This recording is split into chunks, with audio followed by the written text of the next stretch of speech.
Big బాస్లో దివ్య over action ఎంతమంది చూడలేకపోతున్నారు చెప్పండి. ఆమె రివ్యూవర్ అయితే అయ్యుండొచ్చు, లేదా ఏదన్నా అనాలిసిస్ చేసినా చేసి ఉండొచ్చు. బట్ టూ మచ్ ఓవర్ అని ఈ 4 రోజుల నుంచి బాగా అనిపిస్తుంది.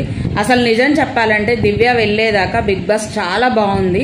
ఎందుకు ఇలా చెప్తున్నానంటే చాలా ఫన్నీగా అండ్ భరణి గారికి, తనూజ గారికి, అలానే సుమన్ శెట్టి గారికి అండ్ ఇమాన్యుయల్ గారికి వీళ్ళందరికీ కూడా ఒక మంచి బాండింగ్ ఉండి చాలా సరదాగా హ్యాపీగా మూమెంట్స్ అన్ని గడిచిపోయినవి. అసలు ఎన్ని రోజులు అయిందా అన్నట్టు కూడా లేకపోయేది. అసలు ఈమె వెళ్ళిన దగ్గర నుంచి ఒకటే నాన్ సెన్స్. వెళ్ళిన దగ్గర నుంచి ఫస్ట్ భరణి తనూజ మధ్య పెట్టింది, తర్వాత ఇమాన్యుయల్ తనూజ మధ్య పెట్టింది, అండ్ కళ్యాణ్ తనూజ మధ్య పెడుతుంది. ఇంకా అసలు ఛాన్స్ అనేది ఇస్తే ఆమె చేతులారా తనూజను బయటకు తీసుకొచ్చేసి నిల్చోబెట్టేటట్టే ఉందనమాట. అసలు నిన్న డబుల్ గేమ్ అయితే ఆడింది కళ్యాణ్ దగ్గర. చాలా బాధ అనిపించింది. ఎలిమినేషన్ ప్రాసెస్లో, నామినేషన్ ప్రాసెస్లో తను లేదు కదా అని చెప్పేసి తనూజని డైరెక్ట్గా నామినేట్ అయితే చేసిందనమాట. ఇంత మరీ టూ మచ్గా బిహేవ్ చేస్తుందని అయితే అసలు ఎక్స్పెక్ట్ చేయలేదు. మరీ ఓవర్ యాక్షన్ చేస్తుందని అనిపించింది, కానీ ఇలా కూడా చేస్తారా అని చెప్పేసి నాకు ఇప్పుడైతే అనిపిస్తుంది.